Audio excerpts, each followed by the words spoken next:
అంటే అదొక తెలంగాణ ఉద్యమం. తెలంగాణలో నిజంగా అంటే సావు నోట్లే తలకాయ పెట్టొచ్చిండు కేసీఆర్ కాబట్టి ఆ రోజు సరే మంచో చెడో పోరాడిండు అని చెప్పేసి ఓట్లు వేసారు అనుకుందాం. అటువంటి ఉద్యమం తయారు కావాలంటే ఎట్లా తయారవుతుంది? మళ్ళీ కేసీఆర్ ఏం చేసిందంటే మనం పెండ ఉండేది ఉంటే అరే ఏమరా క్రాంతిగా నీ కనబడతలు ఎవరా కళ్ళు ఎవరా నీకు?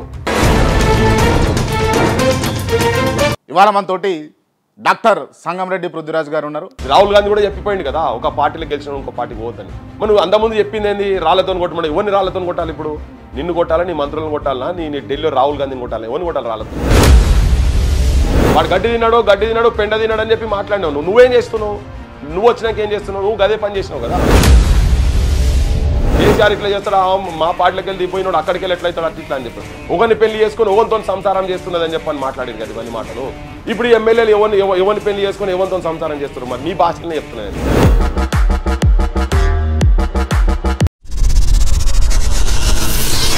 అక్కడి వరకు కాకుండా మన తెలంగాణ రాష్ట్రానికి సంబంధించి మాట్లాడుకుంటే ఇక్కడ హీరోలు ఎవరు, జీరోలు ఎవరు? ఎందుకంటే ఇప్పుడు హీరోలు జీరోలు అన్నారు కదా. వాస్తవంగా ఇప్పుడు సరే నేను పేరు చెప్తాను. అసలైన తెలంగాణ అంటే ఏంటిదన్నా?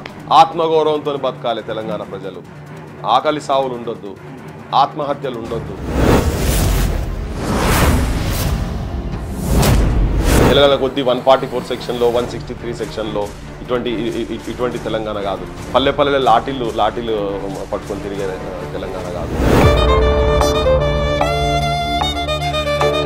బీసీ ఉద్యమాన్ని అంతా కూడా ఒక్క పర్సన్ క్యారీ చేద్దామని చెప్పేసి చూస్తూ ఉన్నాడు. తీరా చూస్తే మనం ఇందాక మాట్లాడుకున్నట్టుగా ఫస్ట్ బేసిక్స్ ఉండాలి. ఆ బేసిక్స్ లేనటువంటి వ్యక్తి నరేటివ్ చేస్తూ ఉన్నాడు, బిల్డప్ చేస్తూ ఉన్నాడు. బీసీ వాదం కావచ్చు, బహుజన వాదాలు కావచ్చు, ఇవన్నీ జనం లోపల మనుషులకు ఎక్కి వాళ్ళ గుండెకి తలిగి వాడు తాగినా కానీ తెల్లారి ఓట్ల కాడికి పోయినప్పుడు ఆ డబ్బాలకు పోయి ఓటేసినప్పుడే కేసీఆర్ పరిపాలన బాగుండేనా? ఇప్పుడు రేవంత్ రెడ్డి పరిపాలన బాగుందా? సో వీళ్ళు కూడా అదే బాటలో పోతున్నారు. నువ్వు చేతిలో లాఠీ ఉన్నది, తుపాకీ ఉన్నదని చెప్పని అహంకార ధోరణితో కనుక పోతే చరిత్ర పుటలలో భూస్థాపితం అవుతారు ఎవరైనా కానీ. అది నేను చేసినా, వాళ్ళు చేసినా, ఎవరు చేసినా. KCR, Revanth Reddy who is the best? నేను ముఖ్యమంత్రి అయినా కానీ గడివిగా కూర్చున్న నాయుడా, నేను అది చేయలేకుంటే నేను ముఖ్యమంత్రి కాదని అన్నాడు.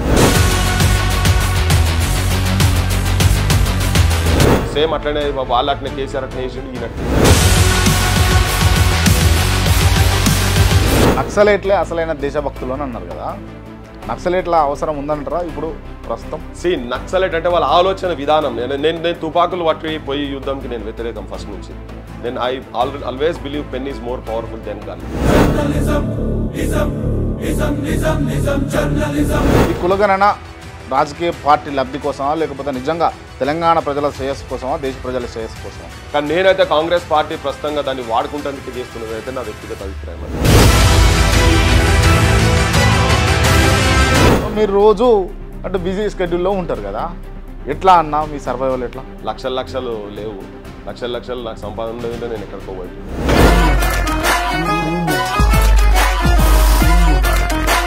తెలంగాణ సోదరా తేల్చుకో నీ బ్రతుకు మోసపోతీవ నీవు గోసపడతావు. చావు బ్రతుకుల మధ్య సాగుచున్నది నావ, ఏదరికి చేర్చేవో సోదరా నీ నావ. ఆంధ్రుతో కలిసి నీ వడుగంటి పోతావో, ప్రత్యేకమయ్యుండి ప్రగతి సాధిస్తావో, ప్రతిభ చూపిస్తావో. తెలంగాణ సోదరా తేల్చుకో నీ బ్రతుకు మోసపోతీవ నీవు గోసపడతావు అని హక్ చీన్కర్ హమారా అప్నేకోతు సమారా సున్బాత్ కావారా కరోడు కయ్యనారా చుడోజీ తెలంగాణ చెల జావ రాయలసీమ అని 58లో రాసింది. మీరే అన్నారు తెలంగాణ ప్రతీకగా కాళోజీని మొక్కుతా ఉన్నారు, కొలుస్తూ ఉన్నారు. అటువంటి ఆయననే మీరు అంటే కించపరిచి మాట్లాడుతున్నారు. ఇది కించపరచుడు కాదు, నేను వాస్తవాలు చెప్తున్నా. అందరూ కేఆర్ టీవీకి సబ్స్క్రైబ్ చేయండి, వాస్తవాలు తెలుసుకునే ప్రయత్నం చేయండి. నమస్తే, వెల్కమ్ టు కేఆర్ టీవీ. నేను మీ క్రాంతి. ఇవాళ మనతోటి డాక్టర్ సంగంరెడ్డి పృథ్వీరాజ్ గారు ఉన్నారు. ముందుగా వెల్కమ్ చేద్దాం. అన్న నమస్తే. నమస్తే. జై తెలంగాణ. జై తెలంగాణ అన్న. బావుర్రా? ఎగ్దమ్ రైట్. ఈ ధిక్కార కిరీటం శ్రీ సంగంరెడ్డి ముచ్చర్ల సత్యనారాయణ అని చెప్పేసి పుస్తకం నేను రాగానే చూసిన, కొద్దిసేపు చదివినా అన్న. సో ఫస్ట్ దీంట్లో కాలం చాలా విచిత్రమైనది. హీరోలు జీరోలు అయిపోతున్నారు, జీరోలే హీరోలుగా, అవాస్తవాలే చరిత్రగా చలామణి అవుతున్న ప్రస్తుత పరిస్థితిలో నిజాలు వెలుగులోకి రావాల్సిన అవసరం ఉంది. So hero level, zero level ఇదో పెద్ద చర్చ మరి. చాలామంది చరిత్రలో చాలామంది హీరోలు అంటే చాలా అన్సంగ్ హీరోస్ చాలామంది ఉన్నారు. ఇలా స్వతంత్ర పోరాటంలో చూసుకుంటే నువ్వు అండమాన్కి పోతే తెలుస్తుంది, అక్కడ జాలియన్వాలా బాగ్ పోతే తెలుస్తుంది, సమాధులు అయి ఉన్నారు వాళ్ళ కనీసం సమాధుల మీద. సో ఓకే, అక్కడి వరకు కాకుండా మన తెలంగాణ రాష్ట్రానికి సంబంధించి మాట్లాడుకుంటే ఇక్కడ హీరోలు ఎవరు, జీరోలు ఎవరు? ఏమంటే చాలా మంది విగ్రహాలు తెలంగాణ కాంటెక్స్లో నువ్వు అన్నట్టు కనుక ఉండేది ఉంటే, అంటే తెలంగాణ గురించి ఏం సాక్రిఫైస్ చేయకుండా తెలంగాణను వాడుకున్నోని వాదాన్ని నినాదాన్ని వాడుకున్నటువంటి వాళ్ళు పదవులకు వచ్చిండ్రు. వాళ్ళ పేర్లు చాలా బయట కనబడతా ఉంటాయి, వాళ్ళ పేర్ల మీద విశ్వవిద్యాలయాలు కనబడుతుంటాయి. కానీ నిజంగా దాని గురించి పాటుపడినటువంటి వ్యక్తులు జీరోలుగా చరిత్రలో ఎక్కడ చరిత్ర పుటలలో ఎక్కడ ఒక కాగితం మీద కూడా రాసి పెట్టనంత ఘోరమైన సిచ్యువేషన్స్లో ఉన్నారు అనేది బహుశా దాని స్టార్టింగ్ లైన్ అయితే అదే ఉంటుంది. ఒక వ్యక్తిని కాదు కానీ చాలామంది అయితే ఉన్నారు కదా అట్లా. ఓకే, అంటే గో బ్యాక్ ఇడ్లీ సాంబార్ లాంటి మూమెంట్స్ తీసుకొచ్చినటువంటి వ్యక్తులు ఇవాళ ఎందుకు తెలంగాణ రాష్ట్ర ప్రభుత్వం, గతంలో కేసీఆర్ కావచ్చు, ఇప్పుడు ఉన్నటువంటి రేవంత్ రెడ్డి కావచ్చు, ఎందుకు గుర్తించలేకపోతున్నారంటే? మరి వాళ్ళకు తెలిసి గుర్తించలేరా, తెలియక కావాలని చేస్తున్నారా తెలియదు. కానీ కేసీఆర్కి అయితే తెలుసు, రేవంత్ రెడ్డికి కూడా తెలుసు. అట్లీస్ట్ ముచ్చల సత్యనారాయణ గారు, సంగమేటి సత్యనారాయణ గారి గురించి అయితే రేవంత్ రెడ్డికి అయితే తెలుసు. మొత్తం తెలియకపోయినా కానీ తెలుసుకునే ప్రయత్నం కూడా చేయాలి. తెలుసు అన్నట్టుగా తను కూడా చెప్పిండ్రు. కేసీఆర్కి అయితే చాలా బాగా తెలుసు, కానీ వాంటెడ్గా తనను తన ఆలోచన విధానాన్ని క్వశ్చన్ చేసినందుకు, తెలంగాణ గురించి నిజాయితీగా నువ్వు ఫైట్ చేస్తలేవు అనే దాని మీద తనను క్వశ్చన్ చేసినందుకు వాస్తవంగా సత్యనారాయణ గారు అయితే పక్కకు పెట్టిండ్రు. చరిత్రలు ఎక్కడ రాయనీయకుండా కూడా చేసిండ్రు. ఈవెన్ పుస్తకాలు రాసే దాంట్లో కూడా చాలా జాగ్రత్త పడ్డారు. ఈ పేరు కూడా ఎక్కడ మెన్షన్ చేయకుండా, మెన్షన్ చేసినా కానీ చాలా డౌన్ ప్లే చేసి మెన్షన్ చేసేటట్టుగా మాత్రం తీసుకొచ్చి పెట్టారు ముచ్చట సత్యనారాయణ గారి. ఇడ్లీ సాంబార్ గో బ్యాక్ మాట వాస్తవం కూడా idli sambar go back movement, non Mulki go back movement start అయింది, వరంగల్లో స్టార్ట్ అయింది. దాంట్లో ప్రధానమైన భూమిక పోషించింది ముచ్చట సత్యనారాయణ గారు. రైట్, అంటే తెలంగాణ ఉద్యమం, తెలంగాణ ఇలా పోరాడి కొట్లాడి నీళ్లు నిధులు నియామకాల కోసం ఒక వంతు అయితే, ఇట్లాంటి వాళ్ళు ఎంతోమంది త్యాగం చేసినటువంటి పునాదుల మీద ఏర్పడ్డది. ఇటువంటి వాళ్లకు నిజంగా తెలంగాణ ఏర్పడ్డ తర్వాత న్యాయం జరిగిందంటారా? న్యాయం అంటే వీళ్ళంతా పేరు కోసం చేయలే. ఈ తెలంగాణ భవిష్యత్తు గురించి, తెలంగాణ ప్రజల భవిష్యత్తు గురించి, ఆత్మగౌరవ పోరాటం గురించి చేశారు, కానీ వాళ్ళకేదో పేరు గురించి చేయలే. కానీ తెలంగాణ ప్రజలుగా, తెలంగాణ ప్రభుత్వంగా, తెలంగాణ వచ్చిన తర్వాత అట్లీస్ట్ వాళ్ళ పేరైతే నిలబెట్టాలనే ఆలోచన మాత్రం జరగాల్సిన అవసరం ఉంది. ఎందుకంటే ఇప్పుడు హీరోలు జీరోలు అన్నారు కదా, వాస్తవంగా ఇప్పుడు సరే నేను పేరు చెప్తాను. నేను కాళోజీ నారాయణరావు ఉన్నాడు. కాళోజీ నారాయణరావు గురించి మాట్లాడకుంటే వీడు తెలంగాణ వాది కాదు అనేంత స్థాయికి తీసుకొని పెట్టారు కాళోజీ నారాయణరావు. అసలు కాళోజీ నారాయణరావు నాకు వ్యక్తిగతంగా ద్వేషం లేదు, కోపం లేదు, ఏం లేదు. కానీ తెలంగాణ అనే పదం వాడితే తెలంగాణకు ఆయన ఒక ఐకాన్గా చూపిస్తున్నారు కదా, ఆయన ఐకాన్ కాదు. ఇవాళ తెలంగాణలో చనిపోయినటువంటి 369 మంది 69 ఉద్యమంలో కావచ్చు, అంతకుముందు కలపాలన్నా కలపొద్దా, ఆంధ్ర స్టేట్ను హైదరాబాద్ స్టేట్ను కలపొద్దా అన్నప్పుడు చనిపోయినటువంటి విద్యార్థులు కావచ్చు, మొన్న చనిపోయినటువంటి 12 మంది విద్యార్థులు. నేను చెప్తున్నా ఓపెన్గా, వీళ్ళందరి సావులకు కారణాలలో ఒక ప్రధానమైన కారణం కాళోజీ నారాయణరావు. నిజమా? 100% నిజం. ఎందుకంటే ఈయనే అప్పుడు సమైక్యవాది. అప్పుడే కనుక ఇటువంటి వాళ్ళు కాళోజీ నారాయణరావు అటువంటి వాళ్ళు, బూర్గుల రామకిషన్ రావు అటువంటి వాళ్ళు సపరేట్ తెలంగాణ కనుక ఉండాలని కనుక అనేది ఉంటే ఇవాళ పరిస్థితులు వేరే ఉంటుండే. వీళ్ళు పోయి మీరే అన్నారు తెలంగాణ ప్రతీకగా కాళోజీని మొక్కుతా ఉన్నారు, కొలుస్తూ ఉన్నారు. అటువంటి ఆయననే మీరు అంటే కించపరిచి మాట్లాడుతున్నారు. ఇది కించపరచుడు కాదు, నేను వాస్తవాలు చెప్తున్నా. ఆయన మీద వ్యక్తిగత ద్వేషం గీషం ఏం లేదు. ఆయన ముక్కువంకర మూతొంకర అని చెప్తలేను నేను. ఆయన కవిత్వం మీద కూడా ఏం చెప్తలేను. తెలంగాణకు ఐకాన్ అనేటందుకు తెలంగాణ అప్పుడు కలపాలన కలపొద్దా అనే చర్చ జరిగినప్పుడు 54, 55లో ఫజల్ అలీ కమిషన్ వచ్చినప్పుడు తన 2 రాష్ట్రాలు కలిసి ఉండాలన్నాడు. కానీ కలిసి ఉండాలని చెప్పిండు. విశాలాంధ్రలో ప్రజారాజ్యం అని చెప్పి విశాలాంధ్ర సభకు సభాధ్యక్షత వహించినటువంటి మనిషి ఆయనే. కానీ అప్పుడే ఒక దూరదృష్టితోటి తెలంగాణకి ఏం జరగబోతున్నది, తెలంగాణ సోదరా తేల్చుకో నీ బ్రతుకు మోసపోతీవ నీవు గోసపడతావు, చావు బ్రతుకుల మధ్య సాగుచున్నది నావ, ఏదరికి చేర్చేవో సోదరా నీ నావ, ఆంధ్రుతో కలిసి నీ వడుగంటి పోతావో, ప్రత్యేకమయ్యుండి ప్రగతి సాధిస్తావో, ప్రతిభ చూపిస్తావో, తెలంగాణ సోదరా తేల్చుకో నీ బ్రతుకు మోసపోతీవ నీవు గోసపడతావు అని అప్పుడే తన గలం పెట్టి వినిపించి తెలంగాణ ప్రజలను జాగృతం చేసేందుకు. భాషా ప్రయుక్త రాష్ట్రాలంటే భాష కాదు, భాష ఒకటి ఉంటేమి బ్రతుకు ఒకటి ఉండాలి, గోంగూర పచ్చడిని కొరదై మన జీవ, కాళ్ళు చెప్పులు లేక కదలదోయి అడుగైనా, నిండు దుస్తులు లేక ఉండలేమోయి మనము, తెలంగాణ సోదరా తేల్చుకో నీ బ్రతుకు మోసపోతీవ నీవు గోసపడతావు అని 54-55లో రాసిండు ముచ్చల సత్యనారాయణ గారు. అంటే ఇప్పుడు వ్యతిరేకించిండ్రు, ఇది కలిస్తే అనర్థాలు జరుగుతాయి. బొగ్గు ఇనుముల గనులు పుష్కలమ్ముగ గలవు తెలంగాణ సీమలో వెలుగునోయి రత్నాలు అభివృద్ధికి ఇచ్చటంతో అవకాశం ఉన్నదో అందుకే ఆంధ్రులకు ఆశ మెండైపోయాయని. అదే చూడు ఇప్పుడు నువ్వు మైబాద్ ఇన్సిడెంట్ కాడికి వచ్చినప్పుడు ముదాగరణ ఒక పిల్లగాడు పీజీ చదివిన పిల్లగానికి బుల్లెట్ పోతుంది ఇక్కడికి వెళ్ళి 3 నెలలు నిమ్స్ హాస్పిటల్లో ట్రీట్మెంట్ చేయించిన పిల్లానికి ఇప్పటికి ఉన్నాడు. ఆ పిల్లని అడిగిన అసలు ఎందుకు మొన్న జరిగిన జగన్ వచ్చినప్పుడు జరిగిందండి. మా దగ్గర గుట్టలల్లా మేకలు మా అమ్మ మా తాతలంతా మేకలు మేపుకుంటూ పోయేది, మేము బర్ల కాసేది. మా కుటుంబంలోకి నేను ఒక్కనే చదువుకుంటూ వచ్చిన రియో ఈ కొండలు ఈ గుట్టలు కొండలని కొండలరెడ్డి అంటేనే ఎవరు జగన్ మనిషి ఒక అతను దీని కాంట్రాక్ట్ తీసుకున్నాడు. దాని గురించి అంటే ఎప్పుడో 54 రాసిన వీళ్ళు వచ్చింది ఇక్కడ దోపిడీ చేసేందుకు అని చెప్పని. అది నువ్వు మొన్నటి వరకు జరుగుతున్న దాంట్లో ప్రతి దాంట్లో ఏ అంశంలో తీసుకున్నా కానీ ఏమేమో ఎన్నెన్నో హామీలు హామీలు ఎన్నో ఇస్తున్నారు వాళ్ళు. చెప్తున్నారు అడగకున్నా మనకు ఆంధ్రులు ఇస్తున్నారు, చేతికి వచ్చేదాకా చేస్తారు దండాలు, చివరి నీ చేతికి చిప్పయ్యే ఇస్తారు అని. ఈ ప్రజలకు మాత్రం కొంతమంది అక్కడికి వెళ్ళి వచ్చినటువంటి దోపిడీ చేసేందుకు వచ్చినట్టు కొంతమంది పాలిటీషియన్స్, కొంతమంది బిజినెస్ పీపుల్ వచ్చి ఈ జనాల దోపిడీ జరగబోతున్నది చేస్తున్నారు అనేది చాలా క్లియర్ కట్గా చెప్పిండు. Right okay. ఈ అంశం వరకు ఓకే. రేవంత్ రెడ్డి గారు బాబు గారి శిష్యువులు అని అంటే మీరు ఏకీభవిస్తారా ఈ అంశాన్ని? ఇక శిష్యులు అంటే ఆ స్కూల్లో పెరిగినాడు, కొంత ఆ స్కూల్ ఓనమాలు పాఠాలు నేర్చుకున్నాడు కదా అక్కడ. సరే ఇప్పుడు శిష్యులు అంటే నేను శిష్యుని సహచరిని అనొచ్చు. రేవంత్ రెడ్డికి ఉన్న క్వాలిటీస్ రేవంత్ రెడ్డికి ఉండొచ్చు, ఆయన దగ్గర ఉన్న ఆయన కొన్ని ఆయన నేర్చుకోవచ్చు, ఈయనతో నేను నేర్చుకొని ఉంటారు. దాని దగ్గర ఉంది. అంటే ఇప్పుడు శిష్యరికంలో ఉన్నారా లేరా? ఇప్పుడు శిష్యరికంలో ఉన్నాడా లేదా అనేది ఆయన చేసే యాక్టివిటీస్ని బట్టి ఉంటుంది. ఏది ఇప్పటి వరకు జరిగినటువంటి అంశాలను బేస్ చేసుకొని చెప్తే ఉన్నారా లేరా చేస్తారు అంటే స్ట్రైట్గా చెప్తే ఎట్లా చెప్తారు అబ్బా నాకు అర్థం. నేనైతే ప్రస్తుతం అయితే ఉన్నాడా లేడా అని నేనైతే చెప్పలేని సిచ్యువేషన్లో ఉన్నా. It will take some more time for me to decide. Okay right. అంటే ఇప్పుడు అక్కడ బాబు వచ్చిండు, ఆ బాబు రావడం వల్లనే ఇప్పుడు జీవో 29 కావచ్చు ఈ అంశాలు తెరలేపుతా ఉన్నారు. జీవో 29 అంశంలో విద్యార్థులకు పర్టికులర్లీ ఎవరికి కూడా రెసిడెంట్ సర్టిఫికేట్ అడగలేదు అన్న అంశాలు వచ్చినాయి. దాన్ని క్లియర్గా ఏంది అంటే బాబు ఇంప్లిమెంటేషన్ చేసిండు, ఆంధ్ర వాళ్ళు మళ్ళీ ఎంటర్ అవుతారు, ఇక్కడ ఉద్యోగాలు చేయడానికి అవకాశం ఉంటుంది, అందుకోసమే రెసిడెంట్ సర్టిఫికేట్ మ్యాండేట్గా పెట్టలేదు అని అన్నది ఒక చర్చ చిన్నగా జరిగింది. సో దాంట్లో వాస్తవాలు ఉన్నాయా లేవా? తెలంగాణలో దౌర్భాగ్యం ఏంటంటే ఇక్కడ లీడర్లు కూడా ఇక్కడ మోసం చేసిండ్రు అబ్బా ఫస్ట్ నుంచి. అది కూడా ఒక సమస్యనే. ఇక్కడ ఎవరు అడగలే ఎమ్మెల్యేలు ఫస్ట్ నుంచి కూడా, ఇప్పటి నుంచి కాదు. ఈవెన్ పెద్ద మనుషుల ఒప్పందం వచ్చిన అమలు కానప్పుడు కూడా ఇక్కడ నాయకులు ఎవరు చాలా మంది అడగలే.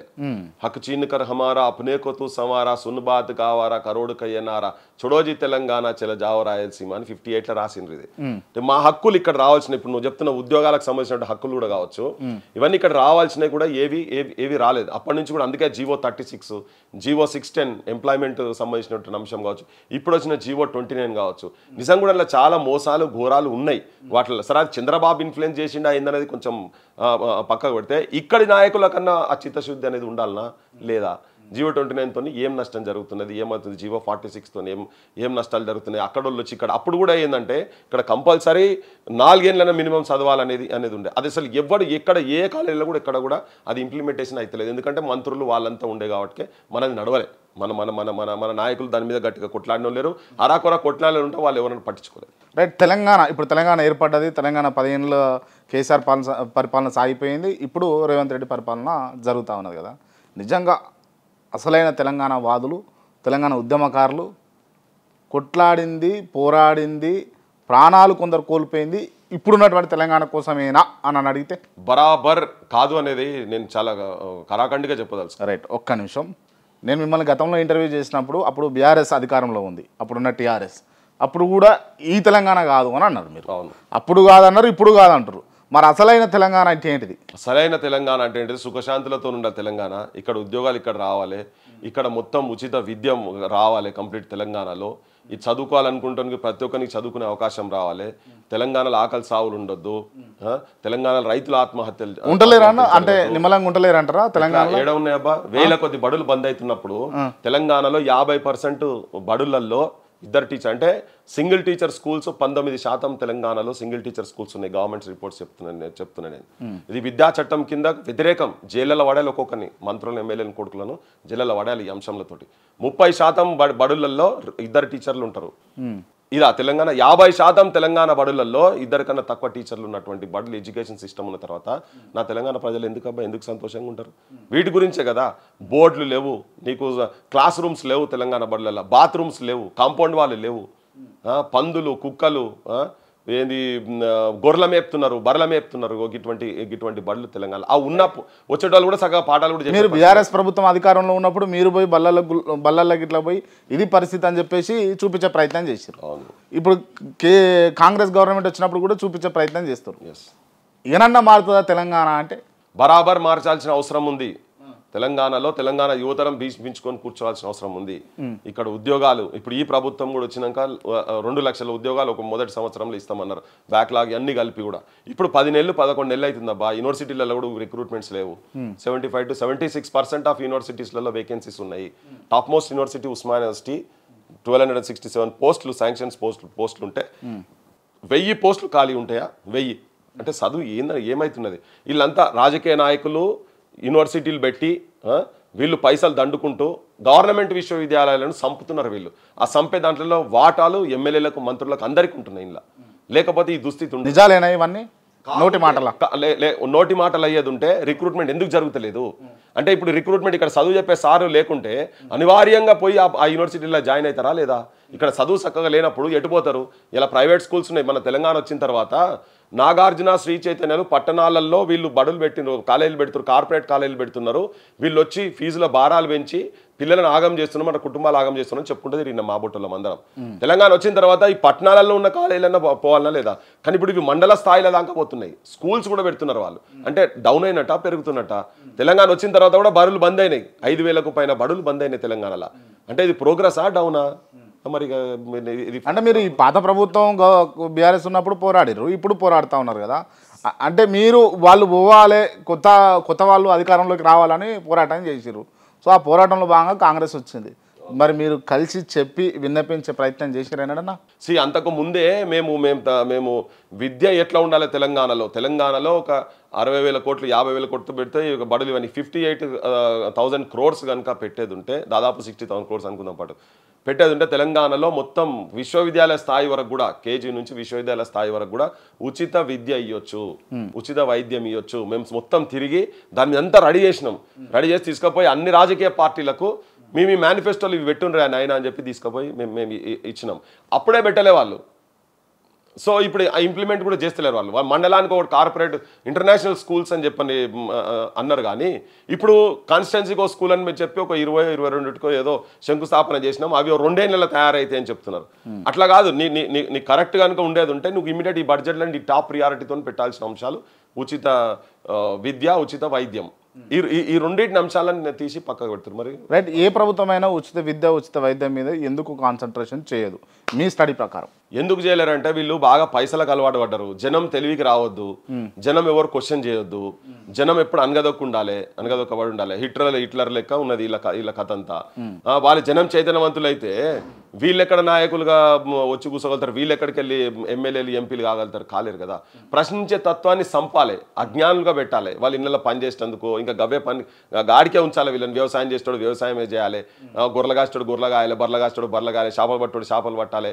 ఇవే పనులు కలిగిస్తాడు కలిగియాలి. ఈ లెక్కలనే వాళ్ళు అనుకొని కూర్చుంటున్నారు. కానీ జనాన్ని ఎడ్యుకేటెడ్ చేసి విజ్ఞానవంతులను చేసి ప్రపంచ స్థాయిలో పోటీ ప్రపంచంలో అక్కడ దాకా పోయేటువంటి దాన్ని తీసుకురావాలని లేదు వాళ్ళకు. ఇంకొకటి ఏంటంటే దీంతోపాటు గవర్నమెంట్ మాత్రం ఇవ్వకుండా దాన్ని అవసరమైతే ఒక బిజినెస్ లెక్క తయారు చేసేందుకే ఈ కార్పొరేట్లు.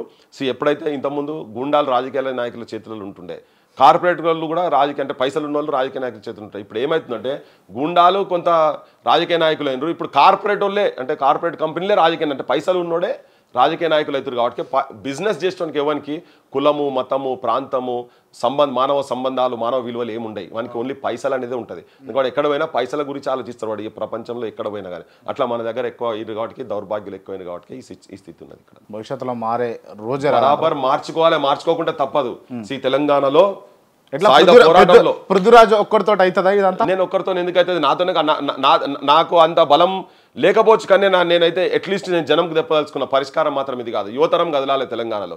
ఈ స్వతంత్ర పోరాటంలో కూడా యువతరం కదులుతూనే ఏడన్నా యువకులందరూ మంచిగా ఎంజాయ్ చేసుకుంటా ఊర్లలో ఉన్నారు, నిమ్మలంగా ఉన్నారు. మాకేమైతే ఏమున్నది, నిమ్మలంగా ఓట్లు వస్తాయి, ఓట్ల పండుగ వస్తుంది, ఓట్ల పండుగ నడిపోతాం, ఎంజాయ్ చేస్తాం అన్నట్టుగానే ఉన్నారు. అవేర్నెస్ అవుతురు అంటారా? బరాబర్ తీసుకురావాల్సిన అవసరం ఉన్నది. భగత్ సింగ్ నువ్వు ఉరిదీసేటప్పుడు అడుగుతారు, అరే ఎందుకురా నాయనా మీకు ఈ లొల్లి ఎందుకు, మీరు ముగ్గురికి ఉరిదీస్తుంటే మాకు బాధ అవుతున్నది, మీకు బాధ అనిపిస్తుంది ఆయన పుస్తకాలు చదువుతుంటాడు జైల్లో, తెల్లారితే ఉరిదీస్తానక క్వశ్చన్ అడిగితే చెప్తాడు ఆయన చెప్తాడు మాకు బాగా సంతోషంగా ఉన్నది, అప్పుడున్నటువంటి 33 కోట్ల భారతదేశ ప్రజల్లో మేము ముగ్గురం ఈ దేశం గురించి త్యాగం చేస్తున్నాము, మా త్యాగం ఇప్పుడు మీకు కిందే కనిపించవచ్చు, బ్రిటిష్ సైన్యంలో కూడా చాలా మంది పనిచేస్తున్నారు లట్లు పట్టుకొని, మమ్మల్ని రేపు ఉరి తీస్తైనా కూడా ఈ భారతదేశంలో పుట్టిన ఉంటాడు వాళ్ళ సమక్షంలో వాళ్ళ ఆర్డర్స్ ప్రకారంగా, కానీ రేపు భవిష్యత్తులో తెలుసుకున్న తర్వాత మా త్యాగంతో ఇన్స్పైర్ అయ్యి చాలామంది యువతరం కదులుతుంది, ఆ రోజు వస్తుంది తెలంగాణ భారతదేశానికి స్వాతంత్రం వస్తుంది అని చెప్పని అంత స్పిరిట్తోని పోయి మేము ఉరికంబాలు ఎక్కడో ఒక మెసేజ్ ఇవ్వదలుచుకున్నామని. కానీ ఆగిందా? బ్రిటిషోడు రవి అస్తమించని బ్రిటిష్ సామ్రాజ్యాన్ని మెడలు వంచి తెలంగాణ మన భారతదేశానికి స్వాతంత్రం ఎట్లా తీసుకొచ్చుకున్నామో ఇక్కడ కూడా తెలంగాణకు కూడా అట్లనే స్వాతంత్రం ఎట్లయితే వచ్చిందో ఇప్పుడు ఆంధ్ర పాలకులతోటి, ఇప్పుడు భవిష్యత్తులో కూడా ఈ తెలంగాణ నిర్మాణంలో కొంతమంది పందికొక్కులు ఇటువంటి వాళ్ళు ఉన్నారు, డెఫినెట్గా ఉన్నారు, వీళ్ళందరూ పోతారు, కొత్త రాజకీయం కొత్త తరం తప్పకుండా వస్తుంది. ఇప్పుడు ఊర్లలో గాంజాయి తీసుకుపోయి అలవాటు చేసి నాశనం పట్టిస్తున్నారు. నేను 2 రోజుల కింద మూసీ చుట్టూ అదే నువ్వు చెప్పే యువతరమే కొంతమంది ఆనిముత్యాలు, తెలంగాణ ఆనిముత్యాలు పిల్లలు మొత్తం తిరిగి మూసీతో ఏం నష్టం జరుగుతున్నదని కూడా రిపోర్ట్స్ తయారు చేస్తుండే. ఏ సమాజంలోనైనా కానీ అటువళ్ళు ఉంటారు ఇటువళ్ళు ఉంటారు, కానీ ఎప్పుడైనా సత్యాందే గెలుస్తుంది, నిజాందే బయటపడుతుంది. తెలంగాణలో కూడా నక్సలైట్ పోరాటంలో మొత్తం తెలంగాణ ప్రజలు మొత్తం ఏం లేరు, ఊరికొక్కడు కూడా లేకపోవచ్చు, కానీ ఆ ఉన్న 10 మంది ఇద్దరితోని కొండపల్లి సీతారామయ్య సత్యమూర్తి ఇద్దరితోని పెద్ద ఉద్యమాలు నిర్మాణమైన ఒక మార్పుకు సంకేతం, ఒక మెసేజ్. నేను చెప్పు కాదు, ముఖ్యమంత్రులే చెప్పారు నక్సలైట్లు దేశభక్తులని. సో రేపు భావి తరాలకు కూడా తెలంగాణలో వీళ్ళు ఎంత అనగదొక్కితే నిజాయితీగా నిర్మోమాటంగా ఛాతీ తనాయించి ఈ ప్రజల విముక్తి కోసం ఈ ప్రాంతం చక్కబడాలనేటువంటి యువతరం తప్పకుండా ఉంటుంది, ఉన్నది కూడా. వాళ్ళు బరాబర్ వస్తారు, వాళ్ళు ఎంబడి సమాజం కూడా పోతుంది. నక్సలైట్లే అసలైన దేశభక్తులు అని అన్నారు కదా, నక్సలైట్ల అవసరం ఉందంటారా ఇప్పుడు ప్రస్తుతం? నక్సలైట్ అంటే వాళ్ళ ఆలోచన విధానం. నేను తుపాకులు పట్టి పోయి యుద్ధంకి నేను వ్యతిరేకం ఫస్ట్ నుంచి. నేను I always believe pen is more powerful than gun. ఈ పెన్, ఈ కలం తోటే నువ్వు ఆ గన్ను కూడా జయించవచ్చు అనేది నేను. ఓటు అనేది ఒక అద్భుతమైన ఆయుధం ఇచ్చిండ్రు. ఆ ఓటు ద్వారానే అట్లా త్యాగం చేసే బదులు ఇటు సైడ్ వచ్చి ఓట్లు వేయించి ఈ జనానికి అదే ఇప్పుడు భూ సంస్కరణలు, బూటకమ్మురా దోపిడి దొంగల నాటకమ్మురా అని భూ సంస్కరణ చేసిండ్రు, వీళ్ళు భూములు వంచిండ్రు. కానీ కేసీఆర్ వచ్చిన తర్వాత అవే భూములు మళ్ళీ ఎక్కడెక్కడ అమెరికాలు, ఆస్ట్రేలియాలు, సింగపూర్లు, స్విట్జర్లాండ్లు ఉన్నటువంటి వాళ్ళను గ్రామాలు వదిలిపెట్టిపోయిన వాళ్ళ మీద మళ్ళీ అట్లనే కబ్జా కాలం తీసేసి డైరెక్ట్ ఓనర్షిప్ పెట్టేసి వీళ్ళు వంచిన భూములు కూడా మళ్ళీ రిజిస్టర్ కావాలంటే వాళ్ళకి పైసలు ఇచ్చిన తర్వాత రిజిస్టర్ అయినాయి. అంటే ఇన్నేళ్ళ వీళ్ళు త్యాగం చేసింది కూడా పాపం అది నిలుపుకోలేకపోయే సిచ్యువేషన్స్ వచ్చినాయి. ఇప్పుడు టెక్నాలజీ పెరిగింది, నువ్వు తుపాకులు పట్టుకొని పెద్ద ఈ దేశాన్ని జయిస్తారనేది నాకైతే నా వ్యక్తిగత అభిప్రాయం. అది ఆ సిచ్యువేషన్స్ అయితే లేవు కనుక ఏంటంటే ప్రజాక్షేత్రంలో వచ్చి ఓట్ల రాజకీయాలతో ఇప్పుడు బర్స్ట్ పట్టిపోయింది మొత్తం. 500 1000 వేయకుండా జనం ఓట్లేసే సిచ్యువేషన్ కూడా లేరు. వాళ్ళను మార్చాలంటే వాళ్ళకు కూడా కనబడతలేరు. మారాలి తప్ప మారకుంటే ఏం లేదు, నాశనం అయిపోతుంది. అట్లా మారకుంటే నాశనం అయిపోతుంది, బరాబర్ మారుతుంది. ఇప్పుడు తెలంగాణకు కేసీఆర్ నిలబడ్డప్పుడు టీఆర్ఎస్ పార్టీ పెట్టిన తర్వాత పైసలకి ఎవరు ఓట్లు వేయలే, ఓడగొట్టాలని చాలా పెద్దోళ్ళు ప్రయత్నం చేశారు. ఎంత దుర్మార్గుడైనా, ఎంత అవినీతిపరుడైనా అప్రజాస్వామికంగా పనిచేసి తెలంగాణ వాదం గురించే నేను ఉన్నా అని చెప్పుకొని ఢిల్లీలో మంత్రి పదవి చేసినాక కూడా కరీంనగర్ ప్రజలు తూ అనుకుంటా మళ్ళా కేసీఆర్ను ఓట్లేసి గెలిపించారు. పైసలు ఇస్తే చేయలే. సో పైసల ప్రభావం ఎప్పుడు ఉంటుంది అనేది కాదు, ప్రజలకు కూడా ఒక నీతివంతమైనటువంటి నిజాయితీ పరులను చూపించాల్సి. అంటే అదొక తెలంగాణ ఉద్యమం. తెలంగాణలో నిజంగా అంటే సాగు నోట్లే తలకాయ పెట్టి వచ్చిండు కేసీఆర్ కాబట్టి ఆ రోజు సరే మంచో చెడో పోరాడిండు అని చెప్పేసి ఓట్లు వేసారు అనుకుందాం. అటువంటి ఉద్యమం తయారు కావాలంటే ఎట్లా తయారవుతుంది? మళ్ళీ కేసీఆర్ మీరు ఈ మాట అన్నప్పుడల్లా సాగు నోట్ల తలకాయ పెట్టి అన్నప్పుడల్లా ఇది ఒక థర్డ్ క్లాస్ స్టేట్మెంట్, ఇదంతా ఎంతో ఫాల్తూ స్టేట్. సరే, ఫస్ట్ క్లాస్ స్టేట్మెంట్ ఏందో మీరు చెప్పాలి. నేను బరాబర్ చెప్తాను. అసలు ఉద్యమాలు చేసింది వేరు, దాన్ని కేసీఆర్ వాడుకున్నాడు, ఓట్ల రూపకంగా రాజకీయ పార్టీ పెట్టి వాడుకున్నాడు. గద్దర్ తెలంగాణ పాట వాడితే జనం అట్రాక్ట్ అయింది, విమలక్క వాడితే జనం అట్రాక్ట్ అయినారు, గోరెటెంకన్న వాడితే జనం అట్రాక్ట్ అయినారు, గూడ అంజయ్య వాడితే పోయినరు, మా అంతర్పులు నాగరాజు డ్యాన్సులు వేస్తే పోయినరు, మా బోటోలం ఉపన్యాసాలు ఇస్తే పోయినరు విద్యార్థులు. ఇవన్నీ చైతన్యవంతులైన తర్వాత వీళ్ళందరూ ఎవరు ఎలక్షన్స్లలో ఓట్లలో నిలబడలే, కానీ ఓట్లలో నిలబడే పార్టీ ఒకటే టీఆర్ఎస్ అయింది కాబట్టి వాళ్ళకి ఓట్లేసారు. సో ఇంతమంది కష్టపడుతుంటే ఈవెన్ త్యాగాలు చేసిన తర్వాత కూడా ఏ వేణుగోపాల్ రెడ్డో, మా యాదిరెడ్డో, మా సాయో, సుమన్లో వరంగల్ ట్రైన్ గడ్డం పోయి పోయి నిలబడి ఛాతింత నాయించి జెండా బట్టి జై తెలంగాణ పోయారు. సువర్ణ నోట్ల బట్ట పెట్టుకొని కావచ్చు, వీళ్ళు కావచ్చు, మా నాగరాజు కావచ్చు, పృథ్వీరాజు కావచ్చు, ప్రవీణ్ నాయకులు కావచ్చు, మొట్టమొదటి ఆత్మహత్య చేసుకున్నటువంటి వాళ్ళు. ఇటువంటి వాళ్ళందరూ వీళ్ళు ఒక రాజకీయం గురించి ఆలోచించాలి, తెలంగాణ విముక్తి గురించి. సో దీంతో లేచినటువంటి మూవ్మెంట్ అంతా కూడా దాన్ని ఓట్ల రూపంగా మలుచుకొని కేసీఆర్ పార్టీ వాళ్ళు ఎమ్మెల్యేలు అయినారు తప్ప ఈ సావు నోట్లే తలకాయ పెట్టుడు, ఇవన్నీ సావు నోట్లే తలకాయ పెట్టి పులి నోటి తలకాయ పెట్టిన వదులుతుంది ఎక్కడన్నా కథం పట్టించేస్తుంది. అవన్నీ ఫాల్తూ ముచ్చట్లు, పులి లేదు పిల్లి లేదు అన్ని ఉట్టి ఫాల్తూ థర్డ్ క్లాస్ మాటలు అవన్నీ. దాన్ని ఒక నెరేటివ్ బిల్డప్ చేస్తున్నారు వాళ్ళంతా. కేసీఆర్ను ఒక తెలంగాణ ఐకాన్ లెక్క తీసుకొచ్చి పెట్టేటువంటి దొంగ ప్రయత్నం చేస్తున్నారు. అది ఒకటి చేస్తే కూడా తప్పది. ఆయన ఒక పార్టీ పెట్టుకొని ఓట్లు దండుకున్నాడు. దానికి ఎమ్మెల్యేలు కాకముందే ప్రత్యేక రాష్ట్రం గురించి కొట్లాడుతున్నటువంటి వాళ్ళను సమైక్య రాష్ట్రంలో మంత్రులుగా చేసినటువంటి ఉద్దండు ఆయన. 6 మందిని ప్రత్యేక రాష్ట్రం గురించి ఒక పార్టీ పెట్టి సమైక్య రాష్ట్రంలో మంత్రులు అవుతారా? ఇంట్లో కూడా పోయి కడప ఇన్ఛార్జ్, వాడు ఈస్ట్ గోదావరి ఇన్ఛార్జ్, వాడు వెస్ట్ గోదావరి ఇన్ఛార్జ్, వాడు గుంటూరు ఇన్ఛార్జ్. సో ఇవి మేము మొదటి నుంచి మాట్లాడుతూనే ఉన్నాం. అంటే అంటారు కదా నార్మల్గా ఏమంటారు అని అంటే మన గమ్యం చేరాలంటే ఫస్ట్ సైకిల్ లేకపోతే నడుచుకుంటూ పోవాలి, దాని తర్వాత కారు వస్తే కారు ఎక్కాలి, దాని తర్వాత ట్రైన్ వస్తే ట్రైన్ ఎక్కాలి. ఫస్ట్ అయితే మనం నడుచుడు స్టార్ట్ చేయాలి. బేసిక్స్ వదిలిపెట్టి నువ్వు ఇక్కడ ప్రజలను చైతన్యవంతులను చేసి ఉద్యమాలకు ప్రజల లోపల తెలంగాణ వాదాన్ని తీసుకుపోవాలి, తెలంగాణ జరుగుతున్నటువంటి అన్యాయాలను జనం లోపల తీసుకుపోవాలి. కానీ నాయన నరసింహారెడ్డి అంటే పోయి కడప ఇన్ఛార్జు, లేకపోతే ఈయన ఆంధ్రాకు వీళ్ళకి బేసిక్స్ అయితే ఎట్టి పరిస్థితుల్లో వదిలిపెట్టొద్దు కదా. నువ్వు ఈ ప్రాంత ప్రజలకు తెలంగాణ వాదం గురించి చెప్పాల్సిన బాధ్యత ఉండే. అది మా బోటోళ్ళం చేసినాం, వీళ్ళు చేయలే. అంటే ఇప్పుడు ఏ చెట్టుకు ఏ వానకు ఆ గొడుగు పట్టుడు ఇటువంటివి చేయొద్దు. బేసిక్స్ అయితే మర్చిపోకుండా ఖచ్చితంగా ఉద్యమాన్ని అయితే ఉద్యమం లెక్కనే తీసుకొని పోవాలంటారు, అంతేనా? 100% క్లియర్ కదా. ఆ చైతన్యం జనం లోపల ఉన్నప్పుడే కదా. దీంట్లో అయితే క్లియర్ కదా, మీరు క్లారిటీ ఉంది, క్లియర్గా ఉన్నారు. Right, okay. అంటే ఇప్పుడు ఈ క్యాస్ట్ సెన్సస్ వస్తూ ఉన్నది, బీసీ ఉద్యమం కొంచెం ఉవ్వెత్తున లేస్తూ ఉన్నది కదా. బీసీ ఉద్యమాన్ని అంతా కూడా ఒక్క పర్సన్ క్యారీ చేద్దామని చెప్పేసి చూస్తూ ఉన్నాడు. తీరా చూస్తే మనం ఇందాక మాట్లాడుకున్నట్టుగా ఫస్ట్ బేసిక్స్ ఉండాలి. ఆ బేసిక్స్ లేనటువంటి వ్యక్తి నరేటివ్ చేస్తూ ఉన్నాడు, బిల్డప్ చేస్తూ ఉన్నాడు. దీన్ని ఎట్లా చూడొచ్చు అంటారు? ఇప్పుడు ఎప్పుడైనా కానీ నిజాము నిలకడ మీద తెలుస్తుంది. ఏదైనా ఒక ప్రిన్సిపల్ పట్టుకొని పోవాలి. వ్యక్తుల చుట్టూ ఏ వాదం తిరిగినా కానీ అది నాశనానికి వస్తుంది. అది ఏ వాదమైనా ఒక వ్యక్తి చుట్టూ తిరగద్దు, సమస్య చుట్టూ తిరగాలి. నాయకత్వం అనేది సమస్య చుట్టూ ఉండాలి. ఎప్పుడు ఏది అవసరం ఉంటే ఆ వాదాలని తీసుకుపోయేది ఎవరు తీసుకుపోయినా ప్రజలు దాన్ని హర్షించరు. అవి నిలువయి, అవి కొద్ది రోజులు వార్తలలో ఉంటాయి తప్ప అవి నిలువయి. ఎక్కువ రోజులు జనం లోపల ఉండేటి కావు. జనం కూడా నమ్మాలి. కొద్ది రోజులు నమ్మినట్టు కనబడతారు జనం, కానీ చూస్తారు అల్టిమేట్గా. ఇప్పుడు ఇమీడియట్గా మనకి ఏంటంటే మనం బయట జరుగుతున్నటువంటి ఒక ప్రచారంతో జనం అందరూ అనుకుంటారు ఇట్లా లేస్తుందని. కానీ ఇప్పుడు నేను అనేది ఏంటంటే ఆ బీసీ వాదం కావచ్చు, బహుజన వాదాలు కావచ్చు, ఇవన్నీ జనం లోపల మనసులకు ఎక్కి వాళ్ళ గుండెకి తలిగి వాడు తాగినా కానీ తెల్లారి ఓట్ల కాడికి పోయినప్పుడు ఆ డబ్బాలకు పోయి ఓటేసినప్పుడే అది క్లారిటీ వస్తుంది. అంతవరకు దాకా జనాన్ని కాన్ఫిడెన్స్లోకి తీసుకోవాల్సిన అవసరం ఉన్నది. సో అక్కడ దాకా ఢిల్లీ అవి బోత్ దూర్ హై. కానీ చర్చ మాత్రం తప్పకుంటున్నది. అన్యాయం జరుగుతున్నది, మోసం జరుగుతున్నది, దగా పడుతున్నాము. ఈ దగా మీద ఎవరన్నా మేము అద్భుతంగా దీని మీద బంగారం ఎట్లు వేసుకొని పోయి మేమేదో కూర్చొని సింహాసనం ఎక్కుతామని చెప్పి ఎవరు నా బోటోడైనా ఎవ్వరు చేసినా కానీ జనం హర్షించరు దాన్ని. ఇప్పుడు చూస్తారు వెనక ఒక పెళ్లి చేసుకోవాలంటే కూడా వెనక నీ తరం ఏంటిది, నాయన ఏంది, తాత ఏంది అన్నీ చూస్తారు. మా సుఖసత్య కథల్లో చెప్పేది 33 రకాల గుణాలు ఉంటారు నాయన అని చెప్పని. సో అవన్నీ జనం కూడా చూస్తారు అవన్నీ. అది నువ్వు పైసలు ఇచ్చి ఓటేయించుకుంటాను గురించి వేరే విషయం, కానీ ఒక కాజ్ మీద కమిట్మెంట్తో వస్తున్నప్పుడు ఇవన్నీ చూస్తారు. ఇప్పుడు కాజ్ లేకుండా బేసిక్ లేకుండా ఉద్యమాన్ని నెత్తి మీద వేసుకొని ముందుకు పోయేటటువంటి వ్యక్తి ఎక్కడి వరకు తీసుకుపోగలుగుతాడు? సాధారణంగా ప్రచారం జరుగుతుంది అక్కడక్కడ కొంచెం ఉపయోగపడతారు కావచ్చు. కానీ గోల్ దాకా పోవాలంటే మాత్రము పక్కా కమిట్మెంట్ లెవెల్స్ ఉండాల్సిందే. ఈవెన్ కొంచెం అటు ఇటు పోయినా కానీ ఆ గోల్ దాకా పోకుండా కూడా పడిపోయే ప్రమాదం ఉంటుంది. సో సమాజం ఎప్పుడు కూడా విజ్ఞులు అందుకనే ఎప్పుడు ఏంటంటే వ్యక్తుల చుట్టూ ఏ ఉద్యమాలను తీసుకుపోవద్దు. మేము అందుకనే కేసీఆర్ తోటి కూడా డిఫర్ అయింది కూడా రీజన్ అదే. తెలంగాణ అప్పుడు కూడా అది బీసీ మూవ్మెంట్స్ కావచ్చు, కులాల మీటింగ్లు కావచ్చు, ఏదన్నా ఇష్యూకు సంబంధించినటువంటి ఉద్యమాలు కూడా వ్యక్తుల చుట్టూ తిరగొద్దు. స్థానికులు బాధితుల చేతుల్లోనే నాయకత్వం ఉండాలి. ఏ పోరాటాలైనా కానీ బాధితులు ఎవరు అనేది ఉండాలి.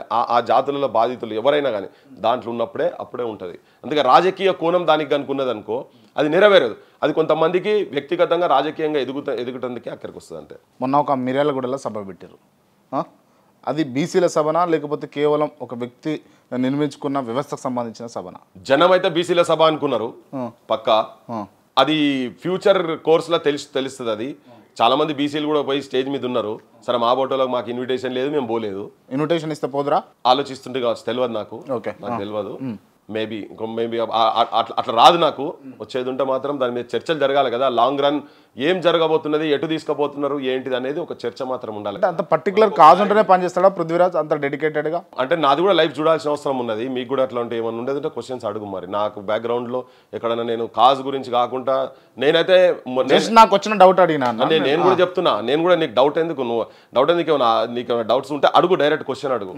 ఎందుకంటే నాకు తెలిసిన నాకు వచ్చి తెలిసినప్పటి తెలంగాణ గురించి మాట్లాడి తెలంగాణ గురించి తిరిగిన. ఇప్పటికి కూడా కింది కులాల ముళ్ళు మొత్తము చదువు లేక నాశనం అవుతున్నారు. నేను ప్రతి దాంట్లో చెప్తా, ఇంట్లో కూడా చెప్పిన. నేను తెలంగాణ మూమెంట్కి వచ్చేటందుకు అనేది నాకు కేవలం ఎడ్యుకేషన్ దాని మీద నేను అట్రాక్ట్ అయ్యి వచ్చిన నేను దీనిలకు. తర్వాత ఇక్కడ జరుగుతున్నట్టు నిరుద్యోగ సమస్య మీద నాకు బాగుండే 610 జీవో ఇంప్లిమెంటేషన్ దాని మీద బాగా తిరిగినాం. సో ఇక్కడ ప్రాంతం ఉద్యోగులు అంటే నాకు బాగా గుర్తుకున్నది ఏంటంటే దాదాపు 90% to 90% సెక్రటేరియట్లో ఆంధ్ర వాళ్ళు ఉద్యోగాలు చేస్తున్నారు. మనోళ్ళు ఉన్నది ఒక 10 to 11%. అది కూడా ఊడుసుడు మోసుడు కాటికే పాకన ఇవన్నీ మైండ్లో ఉన్నాయి. కాబట్టి ఇటువంటి వాటి గురించి నేను మొన్నటి వరకు కూడా అదే మాట్లాడినా.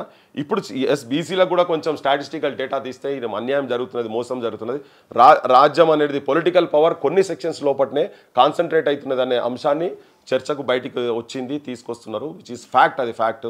దాని మీద కూడా వాయిస్ మాట్లాడుతున్నాను నేను. అంతేగాని నేను అవుట్ రైట్ దాన్నే మీదేసుకుని అయితే ఇంకా తిరగలేదు. కానీ బరాబర్ అంశాలు వచ్చినప్పుడు మాత్రం మాట్లాడతాం, ఆ ఇష్యూస్ మాట్లాడతాం. ఎందుకంటే ఇప్పుడు వీళ్ళు రిజర్వేషన్స్ను బీజేపీ మన బీఆర్ఎస్ తక్కువ చేసింది. బీసీ రిజర్వేషన్ లోకల్ బాడీస్లో 33, 34 18% తీసుకొచ్చింది. వీళ్ళు 42% చేస్తామని కామారెడ్డి డిక్లరేషన్ చేసిండ్రు. మరి నువ్వు చేసింది నీ మేనిఫెస్టోలో ఏం పెట్టినావు, మేనిఫెస్టోలో తీయాలి కదా.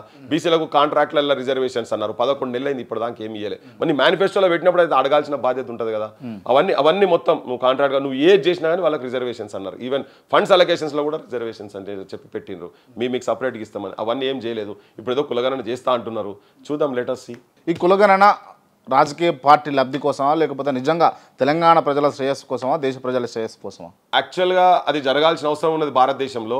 కానీ నేనైతే కాంగ్రెస్ పార్టీ ప్రస్తుతంగా దాన్ని వాడుకుంటేందుకే చేస్తున్నది అయితే నా వ్యక్తిగత అభిప్రాయం. అది కాంగ్రెస్ కనుక చేయదలుచుకునేది ఉంటే వాళ్ళే అందరికన్నా ఎక్కువ ఇప్పటిదాకా పవర్లు ఉన్నోళ్ళు కదా. కాకా కలేర్గల్ కమిషన్ కావచ్చు, ఇవన్నీ చాలా ఉన్నాయి కదా. సో చాలా కమిషన్ రిపోర్ట్స్ ఇచ్చినప్పుడు ఆ రిపోర్ట్స్ ఇప్పటిదాకా ఇంప్లిమెంట్ చేయలేదు కదా. నీ మండల్ కమిషన్ రిపోర్ట్ను కూడా తొక్కి పెట్టిండు. రాజీవ్ గాంధీ ఖుద్దు పార్లమెంట్లో ఆయన అగెన్స్ట్గా మాట్లాడిండు వీపీ సింగ్ ఎప్పుడైతే ఇది ఇంప్లిమెంట్ చేసేటప్పుడు. సో కాంగ్రెస్ పవర్లో లేనప్పుడు ప్రతిసారి మాట్లాడుతున్నది. మొన్న మన్మోహన్ సింగ్ వచ్చినప్పుడు కూడా మన్మోహన్ సింగ్ కూడా సేమ్ అదే పని చేసిండు కదా. ఇవన్నీ తప్పుల తడకలు ఉన్నాయి అని చెప్పాను అన్నారు. పవర్లో లేనప్పుడు బీజేపీ మాట్లాడింది, పవర్లోకి వచ్చినాక వాళ్ళు చేస్తలేరు. అంటే ఈ కాస్ట్ సెన్సెస్ అన్ని ఏ పార్టీ అపోజిషన్లో ఉంటే ఆ పార్టీ యూజ్ చేసుకుంటుంది అంతే. 100% ఏ పార్టీ ఉంటే ఆ పార్టీ అపోజిషన్లో ఉన్నప్పుడు మాట్లాడుతున్నది, రూలింగ్కి వచ్చినప్పుడు మాత్రం వీళ్ళు చేస్తలేరు. నిజంగా ఈ కాస్ట్ సెన్సెస్ జరిగితే ఓబీసీలకు న్యాయం జరుగుతుందా? 100% జరుగుతుంది. జరగాల్సిన అవసరం ఉన్నది, జరుగుతుంది. ఇప్పుడు దేశంలో 23 లక్షలకు పైన వలస కూలీలు డిక్లేర్ చేసి పెట్టుకున్నారు. ఎవరి వలస కూలీలు? వృత్తులు చేసుకుంటారు, చిన్న చిన్న కులాలకు సంబంధించినటువంటి వాళ్ళు. ఇలా బ్యాక్వర్డ్ క్లాస్ అంటే brilliant and creative communities of this nation. So వీళ్ళు బీసీలో పడేసిండ్రు. నువ్వు ఎనీ ఇంజనీరింగ్ వర్క్ కావచ్చు, నువ్వు ఈ సోఫా చేయాలంటే ఈ కులాలకు సంబంధించిన వాళ్ళే చేస్తారు. గొర్రెలు కాయాలన్నా, బర్రెలు మేపాలన్నా, నువ్వు చేపలైనా, నువ్వు ఎనీథింగ్, నువ్వు ఇది చేయాలన్నా, లైట్ చేయాలన్నా, ఏదైనా ఆల్ ఇంజనీరింగ్ వర్క్స్ కావచ్చు, నువ్వు కన్స్ట్రక్షన్ చేయాలన్నా అంతా బీసీ కులాలకు సంబంధించిన ఉత్పత్తి కులాలన్నీ మొత్తం 7 కాడికి వ్యానిష్ అయిపోయినాయి మొత్తం కంప్లీట్ గా. ఈ వ్యానిష్ అయినటువంటి వాళ్ళు ఎవరు అది తేలాలనా లేదా? 1% of the population of the nation is holding 40% of the wealth of the nation. Who are these 1%? ఎవరైనా తేలాలి కదా. భారతదేశం అనేది ఒక కుల వ్యవస్థ. ఎవరవునన్నా కాదన్నా భారతదేశం కుల వ్యవస్థ. నువ్వు ఎంత పెద్ద తోపు మాటలు మాట్లాడినా కానీ పెళ్లిళ్ళ కాడికి వచ్చినప్పుడు వాళ్ళ పిల్లలను మాత్రం వాళ్ళ కులాలకే ఇస్తారు. నువ్వు తీసుకో, ప్రధానమంత్రులుగా చేసిన వాళ్ళను, రాష్ట్రపతులుగా చేసిన వాళ్ళను, ముఖ్యమంత్రులుగా చేసిన వాళ్ళను కూడా వాళ్ళ పిల్లలను వాళ్ళు ఏమంటారు, కులం లేదు అంటారు, కులం లేదు, మతం లేదు, ఏది లేదంటారు. కానీ వాళ్ళు ఇచ్చేది సంబంధాలు కావచ్చు, ఏదున్నా వాళ్ళ కులాలకే చూసుకుంటారు. ఇది ఫ్యాక్ట్. చెప్తే గిట్ల మాట్లాడుతున్నా అనుకోవచ్చు. కొంతమంది డబ్బులు ఉన్నోళ్ళు అంటే నిమ్న కులస్తులు అయినా కూడా పెద్ద వర్గాలకు చెందిన వ్యక్తులను చేసుకున్నారు. అది ప్రేమించి పెళ్లిళ్ళు చేసుకునే తప్ప అది నెగ్లిజిబుల్ ఉంటుంది. అది పక్కగా పడండి. ఆ పర్సెంటేజ్ తీసి నువ్వు మొత్తం అంతా నువ్వు దాంట్లో ఒడిగట్టొద్దు అవన్నీ. ఓకే, అవి ఫెయిల్ అయినా ఉంటాయి, ఇట్లుంటాయి. Love marriage are different. కానీ నేను అనేది ఏంటంటే భారతదేశంలో కులదం అనేది ఒక వాస్తవం. వీళ్ళ డేటా కనుక తీసేది ఉంటే వీళ్ళు ఎక్కడున్నారు, ఆర్థికంగా ఎక్కడున్నారు, సామాజికంగా ఎక్కడున్నారు, విద్యాపరంగా ఎక్కడున్నారు, రాజకీయ పరంగా ఎక్కడున్నారు. ఇప్పుడు ఈ దేశంలో ఒక చర్చ జరుగుతున్నది, ఇంతమంది ఓన్లీ కొన్ని కులాలటువంటి వాళ్ళే రాజ్యాధికారంలోకి వస్తున్నారని. వాళ్ళు వాళ్ళ కులాలకే ఉపకారం చేసుకుంటున్నారు, వాళ్ళకే ఉపయోగపడుతున్నారు అనేది. అటువంటిది నువ్వు మెజారిటీ కులాలకు సంబంధించినటువంటి నాయకత్వం కనుక వాళ్ళు అక్కడ ఉండేది ఉంటే వాళ్ళ వర్గాలకు కూడా కొంత చేయగలిగితే మంచిగా ఉంటుండే అని చెప్పని. అगर వాళ్ళే ఈక్వల్ డిస్ట్రిబ్యూషన్ ఆఫ్ వెల్త్ కనుక దేశంలో జరిగేది ఉంటే 50% డౌన్ ఉన్న కిందున్నటువంటి జనాల చేతులలో 2.8 to 3%, బిలో 3% దేశ సంపద ఉన్నది. ఎంత డిస్పారిటీస్ ఉన్నాయి చూడండి. 50% ఎవరు మరి ఈక్వల్ డిస్ట్రిబ్యూషన్? అవి రాజ్యాంగంలో అట్లా లేదు. రాజ్యాంగంలో ఈక్వల్ డిస్ట్రిబ్యూషన్ ఆఫ్ వెల్త్ అని ఉన్నది. రాజ్యాంగం అమలు అవుతలేదు కదా. నాయకత్వం కరెక్ట్ లేనప్పుడు ఈ కింది కులాలు ఎవరెవరి సంఖ్య ఎంత ఉన్నదో ఆ సంఖ్యకు తగ్గట్టుగా వాళ్ళ ఈ దేశ వనరులు కావచ్చు, దేశ సంపద కావచ్చు, అందరికీ డిస్ట్రిబ్యూషన్ జరగాలి. విద్య కూడా ఏ సెక్షన్స్ పోతున్నాయి. ఇలా కార్పొరేటీకరణ అయింది, చదువుకుంటలే, వృత్తులు పోయినాయి. ఆ కులాలలో చదువుకోవాలి. ఎక్కడ చదువుకోవాలి? గవర్నమెంట్ స్కూల్స్ బంద్ చేస్తున్నారు, గవర్నమెంట్ కాలేజీలు బంద్ చేస్తున్నారు, గవర్నమెంట్ విశ్వవిద్యాలయాల్లో సౌకర్యాలు లేకుంటున్నాయి. వాడు అనివార్యంగా ప్రైవేటుకు పోవాలి. ఈ ప్రైవేట్ పోవాలంటే ₹1,00,000 కట్టాలి. వీని వృత్తి పోయింది, వానికి ఉపాధి లేదు, ఆత్మహత్యలు చేసుకునే పరిస్థితి వచ్చింది. ఎట్లా చదువుకోవాలి వీళ్ళు? అక్కడ వాళ్ళు వీళ్ళని చిన్న చూపు చూస్తున్నారు కాబట్టి ఈ సమస్యలు తెలిసిన వాళ్ళ చేతులలో కనుక రాజకీయ నాయకత్వం కనుక ఉండేది ఉంటే వాళ్ళు అక్కడ కూర్చొని ఆ డిస్ట్రిబ్యూషన్ ఆఫ్ వెల్త్ జరుగుతుంది కనుక అది రావాల్సిన అవసరం.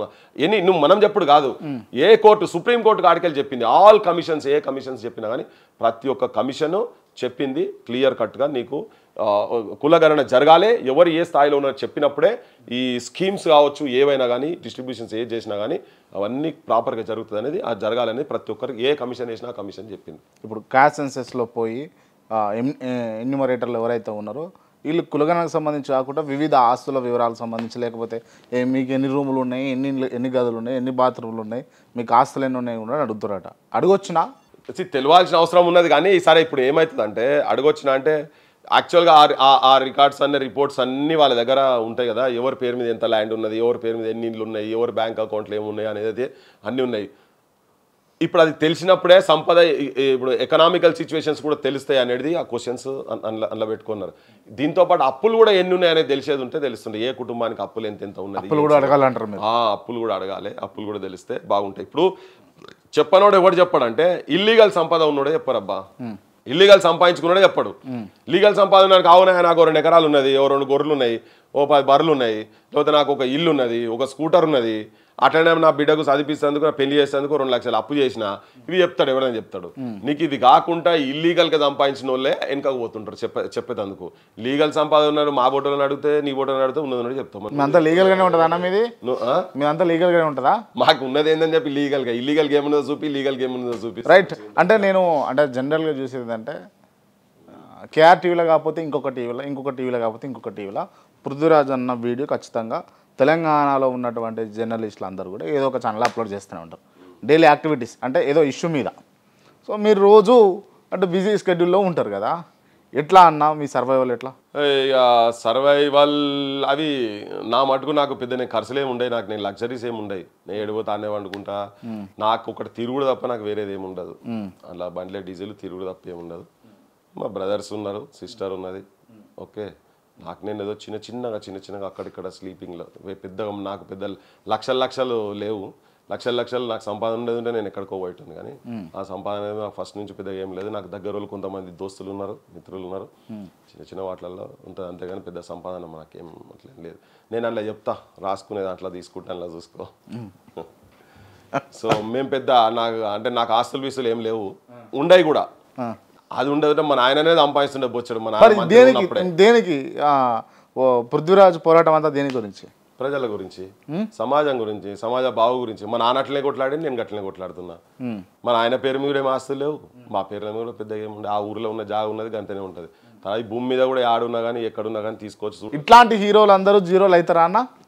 ఇట్లాంటి హీరోలు అందరూ జీరోలు అవుతారా? మాకు హీరోలు కావాలనే, పేరు రావాలనే తాపత్రయం ఏం లేదు. కాకపోతే సమాజం గురించి సత్యదాకా ప్రాపర్గా నిజాయితీగా కొట్లాడాలని మాత్రం ఆ స్వార్థం మా లోపల ఉన్నది, అంతేగాని ఇక అది సమాజం మీద వదిలేయాల్సిందే. ఎవరెవరిని ఏ పాత్రలో ఎవరిని పెడతారు అనేది పాలకులు కావచ్చు, పాలకులు ఎప్పుడు అటువంటి వాళ్ళు ఉన్నప్పుడు వాళ్ళకి అటువంటి వాళ్ళే కావాల్సిందే, అంతేగాని మాకు పెద్ద అంటే ఏదో ఒక పొజిషన్కు ఇట్లా రావాలి అనేది ఇక్కడ తపన తాపత్రయం మాత్రం ఇక్కడ లేదు, ఉండాల్సిన అవసరం కూడా లేదు. అసలైన తెలంగాణ అంటే ఏంటిదన్నా ఫైనల్లీ? ఆత్మగౌరవంతో బతకాలి తెలంగాణ ప్రజలు, ఆకలి సావులు ఉండొద్దు, ఆత్మహత్యలు ఉండొద్దు, జనం మంచిగా చదువుకోవాలి. తెలంగాణ అంటేనే విజ్ఞానవంతులు, తెలంగాణ అంటేనే త్యాగం. ఏ పల్లెలో ఎక్కడ పోయినా కానీ త్యాగం ఉంటుంది, పరోపకారం ఉంటుంది తెలంగాణలో, నీతి నిజాయితీతో ఉంటారు. కానీ ఇలా భ్రష్టు పట్టిస్తున్నారు మొత్తం. అది కాకుండా అందరికీ చదువు రావాలి, అందరికీ వైద్యం అందాలి, అందరికీ ఉపాధి ఉండాలి, అందరికీ ఉద్యోగాలు ఉండాలి. ప్రతి ఒక్కరూ తమ కన్న తల్లిదండ్రులకు బుక్కడు బువ్వ సంతోషంగా పెట్టి బతికేటట్టుగా ఉండాలి, కుటుంబాలకు దూరం అయ్యి. ఇక్కడ నిజాయితీ పరులు అంటే నిజంగా నిజాయితీ పరులు లేక ఈ ప్రాంత ప్రజలు వాళ్ళ త్యాగాలను ఎట్లయితే ఏ విముక్తి కోసమే చేసినరో ఆ అనగదొక్కుడు లేకుండా కనుక ఉండేటట్టు కనుక అయ్యేది ఉంటే గా తెలంగాణ కలలు కనాలి. చనిపోయిన చాలామంది అందుకనే they sacrifice their today for the people's tomorrow. వీళ్ళంతా తెలంగాణ గురించి చనిపోయిన వాళ్ళందరూ కూడా వాళ్ళ వ్యక్తిగతాన్ని వాళ్ళ భవిష్యత్తును వదిలేసి ఈ ప్రజల భవిష్యత్తు గురించి త్యాగం చేసిండ్రు. సో అటువంటిది వాళ్ళ కళలు నెరవేరాలంటే ఈ త్యాగాలకు సార్థకత కనుక రావాలంటే ఈవెన్ నక్సలైట్లు కావచ్చు, సాయుధ పోరాటంలో చచ్చిపోయిన వాళ్ళు కావచ్చు, తెలంగాణ మూమెంట్లో ఆత్మహత్యలు కావచ్చు, పోలీసుల కాల్పులలో చనిపోయినటువంటి 369 మంది విద్యార్థులు కావచ్చు 69ల, వీళ్ళందరి ఏకైక స్వప్నం ఏంటంటే ఆత్మగౌరవంతో ఉన్నటువంటి తెలంగాణ కావాలి, స్వేచ్ఛా వాయువులు ఉన్నటువంటి తెలంగాణ కావాలి, నిర్బంధంలో తోటి ఉన్నటువంటి తెలంగాణ కాదు. నెలల కొద్దీ 144 సెక్షన్లో 163 సెక్షన్లో ఇటువంటి తెలంగాణ కాదు. పల్లె లాఠీలు పట్టుకొని తిరిగే తెలంగాణ కాదు. అందుకని ఆ స్వేచ్ఛతో వచ్చేటువంటి తెలంగాణ ఇస్ రియల్ తెలంగాణ అనేది నా ఉద్దేశం. కేసీఆర్ పరిపాలన బాగుండేనా, ఇప్పుడు రేవంత్ రెడ్డి పరిపాలన బాగుందా? ఇప్పుడు ఏమైపోతుందంటే పని ఇప్పుడు 2 రకాలు ఉన్నది. కేసీఆర్ ఏం చేసిందంటే ఇప్పుడు ఆయన చెప్పేది అది పెండ ఉండేది ఉంటే, అరే ఏమరా క్రాంతిగా నీకు కనబడతలు ఎవరా, కళ్ళు ఎవరా నీకు, ఆ పెండాడ పడ్డది ఏమరా తీ అంటాడు. పని ఇంట్లో జీతగాన్ని పని చేపించినప్పుడు పని ఏయ్ తీరా అది అంటే వాడు కాలుతో జరిపోయాడు. ఏమ్రా పోషుడికే కాలుతో జరుపుతావరా, నీకు ఎంత మదంరా, నీకు తీసి అవతల పడేసి చేతులు తీసినప్పటి నుంచి చేతులు అవతల పడేసినాడు. ఇక ఇప్పుడు ఈయన ఎట్లున్నాడు అంటే ఈయన దీపిస్తున్న పెండను, అరే ఎట్లా క్రాంతి నువ్వు అక్కడ పెండ్లను నడుచుకుంటూ వస్తుంది, నీకు గాయంత కనబడతలేదా అంటే వాడు కాలుతో జరపబోతే కాలుతో కాదు బిడ్డ మంచిగా చేతితో చేయి మంచిగా నీకు పుణ్యం వస్తుందని అంటే ఆయన ఒక రకంగా ఉన్నది. మేము మాట్లాడుతున్నట్టుగా మేము మాట్లాడుతున్నాం కానీ చేసేది చేస్తూనే ఉన్నారు. మా విమలక్కని మొన్న పిలిచారు ఆఫీషియల్గా స్టేజ్ మీదకి పిలిచి, ఇది బతుకమ్మ పండుగను అఫీషియల్గా చేస్తామని స్టేజ్ మీదకి పిలిచి తనతో పాట వాడిచ్చారు. విమలక్కను వ్యక్తిగా కాదు, విమలక్క ఆలోచన ఏంది, బహుజన బతుకమ్మను గౌరవిస్తున్నాను. బహుజన బతుకమ్మలో తను ఒకటి చెప్పింది, దామగుండంను ఆపాలని చెప్పింది. ఆ అంశాన్ని మాట్లాడతలేరు. కానీ విమలక్కను మాత్రం రాజకీయంగా వాడుకుంటందుకు ఆ వేదిక మీద తీసుకుపోయారు. నన్ను కూడా పిలిచారు, నేను కూడా పోయి మాట్లాడినా స్టేజ్ మీద మాట్లాడినా. అంటే వీళ్ళు చెప్తున్నారు, ఇటువంటి మాటలు చెప్తున్నారు. అమలు కాడికి వచ్చే వరకు మాత్రం వీళ్ళు అమలు చేసే కాడ చేస్తే సేమ్ ఉన్నారు. ఆలోచన ఒకటే కానీ అమలు విధానం జర్ర అటు ఇటు ఉన్నది. కొత్త కాబట్టి ఇంకా 2 నెలల తర్వాత వీళ్ళు కూడా అట్నే చేస్తారు. వాళ్ళు నిరుద్యోగుల మీద లాఠీలు లేపినరు, వీళ్ళు నిరుద్యోగుల మీద లాఠీలు లేపుతున్నారు. ఇది తప్పు. వాళ్ళు సాఫ్ట్గా వీళ్ళు చర్చలకు పిలిచినట్టుగానే చేస్తున్నారు. వాళ్ళు చర్చలకే విలువకుండా వాళ్ళు చేశారు. వాళ్ళు ఏంటంటే ఆత్మహత్యలు జరుగుతా కూడా దీని గురించి కాదు, ప్రవళిక ఆత్మహత్య అయితే చాలా క్లియర్గా ఆమె అసలు అప్లై చేయలేని అబద్ధాలు వాళ్ళు చెప్పారు. వీళ్ళు ఒక తిరిగి చేస్తున్నారు. అంటే జరుగుతున్నది మాత్రం గదే జరుగుతున్నది ఇప్పటివరకు దానికైతే. కానీ ఇంకా వాళ్ళ లోపల ఉన్న మార్పు వస్తుందేమో వేసి చూడాలని, కానీ మారితే బాగుండు అనేది అంతే. కానీ మార్పు మాత్రం కనబడినట్టు మాత్రం నాకైతే ఎక్కడ కనబడతలేదు. సేమ్ నువ్వు ఎక్కడ పోయినా పల్లెలలో గదే గంజాయి బెల్ట్ షాపులు వచ్చినాక బంద్ చేస్తామని చెప్పిండ్రు. యూత్ మొత్తం ఏ ఊర్లో పోయినా కానీ తోరణాలు లెక్క బీర్ బాటిల్ విస్కీ బాటిల్ దర్శనం ఇచ్చి వెల్కమ్ చేస్తున్నాయి. అప్పుడు గదే జరిగింది. ఇప్పుడు సేమ్ ఇప్పుడు చూస్తే కూడా సేమ్ గవే బెల్ట్ షాపులు అఫీషియల్గా పెడితే బెల్ట్ షాపులు లేవని చెప్పి ఎక్సైజ్ వాళ్ళు ఆర్టీఐ కింద వేస్తే లేవని చెప్తున్నారు. బెల్ట్ షాపులు లేవా తెలంగాణలో? ఏ ఊళ్ళో పోయినా 5-6-10 బెల్ట్ షాపులు ఉన్నాయి. 2-3 లేనే లేదు. దొంగ రిపోర్ట్లు ఇస్తున్నారు వీళ్ళు. వాళ్ళు వచ్చి బంద్ చేస్తామన్నారు. వీళ్ళు గదే పని చేశారు. వీళ్ళు వచ్చినాక మొత్తం విద్యా వ్యవస్థ మొత్తం మంచిగా చేస్తామన్నారు. ఏం చేస్తలేరు. సో వీళ్ళు కూడా అదే బాటలో పోతున్నారు. నువ్వు చేతిలో లాఠీ ఉన్నది తుపాకీ ఉన్నదని చెప్పని అహంకార ధోరణితో కనుక పోతే చరిత్ర పుటలలో భూస్థాపితం అవుతారు ఎవరైనా కానీ. అది నేను చేసినా వాళ్ళు చేసినా ఎవరు చేసినా వీళ్ళు అదే కోవలో పోతున్నారు, కొద్దిగా సాఫ్ట్గా పోతున్నారు తప్ప నాకు అది పెద్ద చేంజ్ ఇప్పటివరకు దానికనైతే నాకైతే పెద్ద చేంజ్ కనిపించినట్టయితే నాకైతే ఏం లేదు. కొంతమంది భ్రమలలో ఉన్నారు ఏదో జరుగుతుంది అని, కానీ అట్లీస్ట్ ఆ అడుగులన్నీ వేయాలి కదా. ఆ అడుగులు కూడా నాకు 100% పడుతున్నాయని నాకు అనిపిస్తుంది. అక్కడక్కడ ఏదో చూచా ఇట్లా కొస మెరుపులు లెక్క ఇట్లా కనబడుతుంది అంతే, కానీ ఓవరాల్గా మాత్రం నేనైతే ఆల్మోస్ట్ ప్యారలల్గా నడుస్తున్నది అయితే నాకు ఇప్పటివరకు అయితే అనిపిస్తుంది. థ్యాంక్ యూ అన్న, thank you so much. Thank you. జై తెలంగాణ. రైట్, ఈ ఇంటర్వ్యూ క్లోజ్ చేసే ముందు నేను కొంతమంది పేర్లు చెప్తా, వాళ్ళలో ఎవరిదో ఒకరు పేరు చూజ్ చేసుకోవాలి, ఎందుకు చూజ్ చేసుకున్నారో చెప్పాలి. అంటే దాన్ని ఏం చేస్తావు నువ్వు? KCR, Revanth Reddy, who is the best? అట్లా చెప్తే కాదబ్బా. ఇప్పుడు నువ్వు Revanth Reddy best, KCR is the best అంటే ఇదే పదం తీసి పృథ్వీరాజ్ రేవంత్ రెడ్డి బెస్ట్ అన్నాడు, లేకపోతే కేసీఆర్ బెస్ట్ అని పెడితే అట్లా కాదు కదా. నువ్వు అంశాలను బట్టి డిస్కస్ చేసి దాని మీద చర్చ చేస్తాం పక్కా. కనీసం మాట్లాడి జనం లోపలైతే ఇప్పుడు అక్కడక్కడ ఇప్పటిదాకానైతే తిరుగుతున్నాం. కేసీఆర్ దాంట్లో ఆయనతో కూడా తిరగలే కదా. అంటే తిరగడానికి ఏం లేదు కానీ మేము వచ్చాడు తిరిగినాంలే, కానీ జనం గురించి చెప్తున్నాను నేను. అట్లా అంటే నువ్వు దాన్ని స్పెసిఫిక్గా ఒక అంశం మీద మాట్లాడి దాని మీద చెప్తాను నేను, అంతేగాని ఇట్లా చెప్పలేము కదా. పరిపాలన పరంగా చెప్పినా కానీ ఆల్రెడీ ఆల్మోస్ట్ రెండు ప్యారలల్గానే పోతున్నాయి అని చెప్పని అంటున్నా కదా. ప్యారలల్గానే పోతున్నాయి. ఇప్పుడు ఆయన కూడా ఏం ప్లానింగ్ లేకుండా తీసుకొచ్చి ఆయన కూడా అట్లనే కాలువలని చెప్పి ఆయన నిర్వాసనలు చేసిండు. ఇక్కడ ఆయన మూసీ గురించి ఈయన అట్లనే తప్పిదాలు చేస్తున్నాడు. డే 1 రోజు ఆయన వచ్చిన రోజు ఏమన్నాడు, మొత్తం నేను ఉన్నోళ్ళ ఈ మొత్తం ఫామ్ హౌజులు ఇవన్నీ కులగొట్టాలి, వాళ్ళ మలమూత్రాలు గండిపేటలో కలిసి ఆ నీళ్లు జనం తాగుతున్నారు హైదరాబాద్ జనము. నేను ముఖ్యమంత్రి అయినాక నేను గడివీక కూర్చున్నాను అయిడా, నేను అది చేయలేకుంటే నేను ముఖ్యమంత్రి కాదని అన్నాడు. వాటి ఒక్కదాన్ని కూడా గులగొట్టలే, ఒక కన్విన్షన్ నువ్వు పక్కకు పెట్టిండు, మిగతా జనం మీద పడ్డాడు కదా. జనంతో సామాన్య ప్రజలకు నిర్వాసితులను చేస్తే రీహాబిలిటేషన్ ఏం లేకుండా వాళ్ళను ఉట్టి రిమూవల్ పద్ధతి కనుక పెట్టుకుంటే, కాంపెన్సేట్ చేయకుండా అట్లా కనుక పెట్టుకుంటే సేమ్ అట్లనే వాళ్ళు అట్లనే కేసీఆర్ అట్లనే చేసిండు, ఈయన అట్లనే చేసిండు. అనవసరమైన దాని మీద పడి చేస్తున్నాడు కనుక సేమ్ పెద్దగా నాకు పెద్ద తేడా ఏం అనవడతలే. బుల్డోజర్ రాజకీయాలు ఏందో, ఈ బుల్డోజర్ పాలిటిక్స్ ఏందో, ఆ భాష ఏంటిదో నాకు తెలుస్తలేదు. కేటీఆర్, రేవంత్. కేటీఆర్ అహంకార కేటీఆర్ కానీ ఈయన మళ్ళీ అదే చెప్తున్నా కదా. కేటీఆర్ వీళ్ళకి కంపారిజన్ ఏముంటుంది? ఇప్పుడు నేను అదే అంటున్నా కదా, వీళ్ళు కరెక్ట్ చేస్తారనేది ఎక్స్పెక్టేషన్స్ నాకు కూడా ఉండే బరాబర్. నేను కూడా చాలా విషయాలలో నేను కూడా హర్ట్ అయి ఉన్నా. నేను వీళ్ళు వచ్చిన తర్వాత అట్లీస్ట్ రేవంత్ అన్న కొంత చేస్తాడు రేవంత్ అని చెప్పని నాకు కూడా కొంత ఉండే. చేస్తా అన్నట్టుగా మాట్లాడుతున్నాడు, చెప్పేటప్పుడు అట్లా కనబడుతున్నాడు, కానీ ప్రాక్టికల్ కాడికి వచ్చే వరకు చేస్తలేడు. ఎందుకు ప్రాబ్లం ఏమైంది నాకు అది అర్థమవుతలేదు. మరి ఆయన టీం చక్కగా లేదా, లేకపోతే ఆయననే ఆలోచనలు ఏమైనా మార్చుకున్నాడా పవర్కి వచ్చినాక, గిట్లుంటేనే పవర్ ఉంటుంది అని అనుకున్నాడా ఏమో తెలియదు. కానీ బేసిక్ ఫస్ట్ మిస్టేక్ నువ్వు అంతకుముందు ఏమన్నావు, ఎమ్మెల్యేలను ఎవడన్నా కొనేది ఉంటే రాళ్లతో కొట్టాలి, ఊర్లలో చెప్పుల దండలు వేయాలి అని చెప్పిండ్రు. ఒక పార్టీకి వెళ్ళి గెలిచి ఇంకో పార్టీలకి పోతే అని.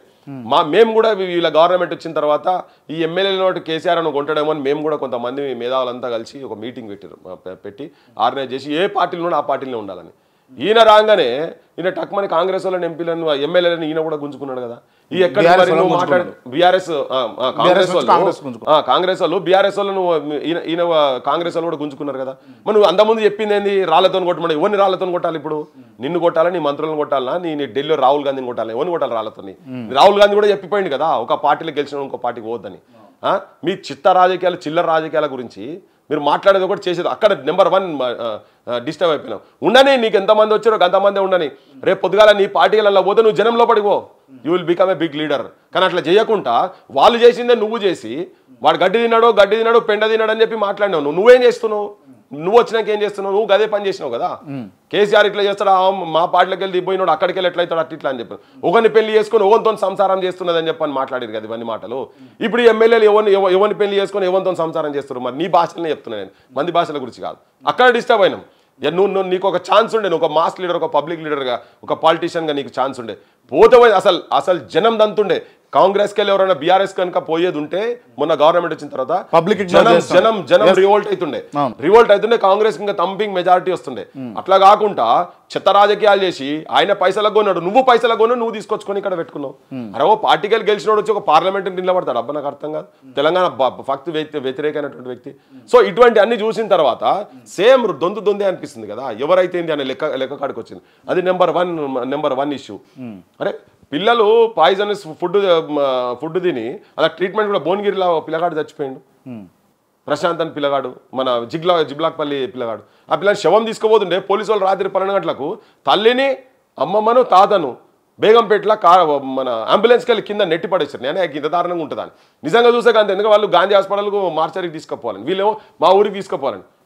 అరే ఇదెక్కడ పాలన, ఇదెక్కడ పోలీసు. ఇయ్యాలటి వరకు ఆ ప్రశాంత్ అని మన నాగరాజ్ అని భువనగిరి సబ్ ఇన్స్పెక్టర్ ఉండే, వాడు ఏళ్ళు ఇట్లా పెట్టిండు, వార్నింగ్ ఇచ్చిండు. ఇప్పటిదాకా యాక్షన్ లేదు వాళ్ళ మీద. ఇక నువ్వేం చేస్తున్నట్టు మరి? ఇంకా అవే జరుగుతున్నాయి. ఫుడ్ పాయిజన్ కేసులు అయితేనే ఉన్నాయి, రోజుకో దగ్గర వినబడితేనే ఉన్నాయి. పోయి వామిటింగ్లు చేయించడం ఇవన్నీ. సో అందుకని ఇవి మారాలి కదా మరి. అంటే రేవంత్ రెడ్డి గారు ఇవన్నీ అంటే చూడలేకపోతున్నారు అని అంటే అటు మూసి ప్రక్షాళన చేస్తూ ఉన్నారు. హైడ్రా తోటి ఎవరైతే బఫర్ జోన్లలో FTL కట్టుకున్నారో వాళ్ళ ఇల్లు గులగొడతా ఉన్నాడు కదా, ఆ పనులలో బిజీ ఉన్నాడు. అదే మన రాజ్యం అంటే అన్ని చూడాలి కదా. ఆ పనులు అంటే ఆ పనులు ఉన్నాడా, మరి ఇంకేం పనులు ఉన్నాడా తెలియదు. కానీ ఇవైతే చూడాలి. ఇవన్నీ నేను చెప్పిన ఇన్సిడెంట్స్ అన్ని అంతకన్నా ముందే కదా జరిగినాయి. అంతకన్నా ముందు ఓకే పాపం ఆయనకు టైం లేదు, వీటిని ఎట్లా జనాలను ఎట్లా నిర్వాసాలు చేయాలనే దాంట్లో బిజీగా ఉన్నాడు అని చెప్పానంటే అంతకు ముందే జరుగుతున్నాయి ఇవన్నీ కదా. ఇవన్నీ అంతకు ముందే జరుగుతున్నాయి. సరే ఇవన్నీ ఏంటంటే మనం మాట్లాడుకుంటేందుకు ఇవన్నీ దాంట్లో బిజీ దీంట్లో బిజీ అనే ఉట్టి రాజకీయం లెక్క ఉంటుంది. కానీ అసలు అట్లా నడపొద్దు. పీపుల్ సెంట్రిక్ అప్రోచ్ ఉండాలి. ఉట్టిగా నువ్వు money centric power centric politics కనుక చేసేది ఉంటే ఇట్లనే ఏడుస్తుంది రాష్ట్రం ఇట్లనే ఏడుస్తుంది. పీపుల్ సెంట్రిక్ పాలిటిక్స్ ఉండేది ఉంటే నువ్వు నిజంగా కూడా పిల్లలకు ఇప్పుడు నిరుద్యోగులకు సంబంధించిన సమస్య ఉన్నది, పిలిపించుకొని కూర్చోబెట్టను ఉంటుంది. వాళ్ళే చెప్పారు Group 1 Group 2 Group 3 సంగతి పోస్ట్ పోన్ చేస్తాము, ఇవి ఇట్లా చేస్తాం అట్లా చేస్తాం అన్ని వాళ్ళే చెప్పారు. మొత్తం పెంచుతామని వాళ్ళే ఏవి చేయలేదు. అన్నీ చేయకుండా మళ్ళీ వాళ్ళు కొట్లాడుకొచ్చి స్ట్రీట్ ఫైట్స్కి వస్తే దానికి బీఆర్ఎస్ వాళ్ళు వెనుకుండి నడిపిస్తున్నారని మళ్ళీ వాళ్ళని బద్నాం చేసుడు, నిజాయితీగా మూమెంట్స్ నడుస్తుంటే క్రష్ చేసుడు, ఇటువంటి అన్నీ ఏంటంటే ఇటువంటి అన్ని చేస్తున్నప్పుడు పర్ఫార్మెన్స్ కాడికి వచ్చినప్పుడు బేరే చేసినప్పుడు అక్కడిక్కడ కంపారిజన్ జరుగుతూ ఉంటుంది. ఎవరు బెస్ట్ అనే కాడికి వస్తుంటుంది. ఇట్లా అన్నప్పుడు నేను అందుకని ఎగ్జాంపుల్స్తో చెప్తున్నా. ఇవి చెప్పినప్పుడు ఏమవుతుంది జనానికి చూసినాను కావును కేసీఆర్ కూడా అదే పని చేసిండు, రేవంత్ కూడా అదే పని చేస్తుండు కదా అనుకుంటారు. రేవంత్ వచ్చినందుకు రేవంత్ ఎంబడి నిరుద్యోగులు మొత్తం ఎవరైతే బస్ యాత్ర చేసిండ్రో వాళ్ళ మీద ఇలా కేసులు పెట్టే కాడికి వచ్చింది. ఆ దుస్థితి ఎందుకు తీసుకొచ్చుకుంటున్నావు? నువ్వు యంగ్ చీఫ్ మినిస్టర్ అనుకున్నాం, మేము కూడా చెప్పినాం యంగ్ చీఫ్ మినిస్టర్ నీకు భవిష్యత్తు ఉన్నదా మంచిగా అని చెప్పని. కానీ నువ్వు చేస్తున్నది ఏంది? నీ చుట్టుపక్కల ఎవరున్నారో తెలియదు. అందరు మంది మాగదులు ఎవరు పడితే వాళ్ళు జోకటోళ్ళు ఉన్నట్టున్నారు మొత్తము. ఆ జోకుడుకు నువ్వు కూడా ఖుషి అవుతున్నట్టు, నువ్వు బాగా ఖుషి అసలు వాళ్ళని పక్కకు పెడుతున్నట్టు నువ్వు నీ దగ్గర కూడా పెట్టుకొని ఇటువంటి జోకర్గాలను పెట్టుకొని నువ్వు లాస్ట్కు నువ్వు కూడా జోకర్గా మిగిలిపోయేటట్టున్నావు అని భయం అవుతుంది. అంతనే ఇప్పుడు చాలా చాకచక్యంగా వ్యవహరిస్తున్నాడు అని చాలామంది బయట చెప్తున్నారు. రేవంత్ కేసీఆర్ ఇట్లా, రేవంత్ కాదు కేసీఆర్ని కొట్టింది, సమస్యలు కొట్టినాయి. సమస్యల మీద తిరుగుబాటు చేసి కొట్లాడినటువంటి వాళ్ళు, ప్రశ్నించినటువంటి వాళ్ళు మా బోటోలు చాలామంది, నీ బోటోలు కావచ్చు చాలామంది స్ట్రగుల్ ఉన్నది ఆయన ముఖ్యమంత్రి వెనకాల. ఆయన ఒక నేను చేయబట్టే నేను తురుమును అని ఇలా మీసాలు పెట్టుకుంటే కాదు, అట్లా కాదు నువ్వు వచ్చింది. అది వచ్చిన వెంటనే నీ అహంకారం ఉన్నట్టు, అది డే 1 నువ్వు మిస్టేక్ చేస్తున్నట్టు. అట్లా కాదు నువ్వు వచ్చింది. అట్లా చేసేది ఉంటే నువ్వు 100 సంవత్సరాలుగా నువ్వేం కాలేకపోదు కావచ్చు. కానీ ఇలా అహం పెంచుకొని నాతోటే నా పార్టీ కార్యకర్త ఎవరు అడిగినా కాంగ్రెస్ కింద గ్రౌండ్లో అసలు ఎవరు అడిగినరు? అట్లా కాదు. కాంగ్రెస్ వాళ్ళు కూడా బాగా ఒత్తిడికి ఉండే కార్యకర్తలు అవుట్రైట్ సపోర్ట్ చేయొచ్చు. కానీ కేసీఆర్ మీద వ్యతిరేకతోటి వచ్చింది కాబట్టి అది రాష్ట్రాన్ని నిలబెట్టుకునే ప్రయత్నం చేస్తే బాగుంటుండే. అది మాత్రం జరుగుతున్నట్టయితే నాకు అదే కనబడతలేదు ప్రస్తుతానికి. ఇంకా చాలా కరెక్షన్స్ ఉన్నాయి. మన మనుడు కాదబ్బా, వాళ్ళకు కూడా తెలుసు కదా, చాలా వ్యతిరేకత వచ్చింది జనం లోపల, చాలా వ్యతిరేకత. వెరీ సారీ టు సే 10 ఏళ్లలో కేసీఆర్ కున్న వ్యతిరేకత ఈ సంవత్సరం లోపల రేవంత్కి వచ్చింది అని అంటే నేను అంటే దాన్ని ఎందుకు కొలమానం కొలుచుడు తరాజు కాదు కదా, కానీ వ్యతిరేకత మాత్రం తప్పకుండా ఈ వీళ్ళ మీద వచ్చింది. ఇక అది ఎంతకాలం ఉంటుందో, వీళ్ళు ఏం చేస్తారో తర్వాత కరెక్టివ్ మెకానిజం ఏం చేస్తారో తెలియదు. కానీ వీళ్ళు ఎంతసేపు ఏం చేస్తారంటే నేను ఎట్లా బీఆర్ఎస్ను టార్గెట్ చేయాలి, ఎట్లా కేసీఆర్ని తిట్టాలి, అంతే, జైలుకి ఎట్లా పంపాలా, పంపుతారో లేదో భగవంతునికి ఎరక మనకు తెలియదు. కానీ వాళ్ళ చుట్టే గట్ చుట్టే ఉన్నది. ఏ సమస్య అయినా దాని చుట్టే తిప్పుతున్నారు వీళ్ళు ఎంతసేపు. ఇప్పుడు బుల్డోజర్ నేను బుల్డోజర్ తీసుకొచ్చి ఎవరు అడ్డం వచ్చినా కానీ నువ్వు కాదు, నీ కుటుంబం కాదు, నీ జాతి ఎవడొచ్చినా కానీ నేను బుల్డోజర్ పెట్టి నెట్టి పాడేస్తా అంటున్నాను. అరే బుల్డోజర్ పెట్టి నెడితే ఆడ నష్టపోయేది జనం రా నాయనా అని చెప్పని జనం అంటున్నారు. అది విచ్ ఈస్ ఫ్యాక్ట్ కూడా. నష్టపోయేది నువ్వు ప్రతి అంశాలలో కేవలం కల్వకుంట్ల ఫ్యామిలీని ఎందుకు చూస్తా ఉన్నాడు అని అంటే ఇక అది ఆయన వాళ్ళ ఆలోచన పరిణితి, వాళ్ళ బౌండరీస్ అక్కడికే ఫిక్స్ చేసుకొని పెట్టుకున్నారు. అందుకంటున్నా ప్రజల తరఫుకి వెళ్ళి వీళ్ళు ఆలోచిస్తలేరు. ఒకవేళ ప్రజల తరఫుకి వెళ్ళి ఆలోచించేది ఉంటే అటువంటి రావు. ఇలా నష్టం ఏమవుతుందంటే మీ ఇద్దరి మధ్యలో ఈయన కూడా నష్టపోతున్నాడు. ఇటు రేవంత్ అండ్ కాంగ్రెస్ పార్టీ కూడా నష్టపోతున్నది. 100% ఎమ్మెల్యేలకు కూడా బ్యాడ్ నేమ్ వచ్చే సిచ్యువేషన్స్ మాత్రం గ్రౌండ్లో ఉన్నాయి. క్లియర్. తెలంగాణకు 2025లో కొత్త సీఎం అంటే ఈ సీఎంను మార్చి కొత్త సీఎంను పెడతారు అని చెప్పేసి వార్తలు వినిపిస్తూ ఉన్నాయి. మీకు ఏమైనా వచ్చిందా మీ దృష్టికి? నేనైతే అట్లేమో అనుకుంటలేను.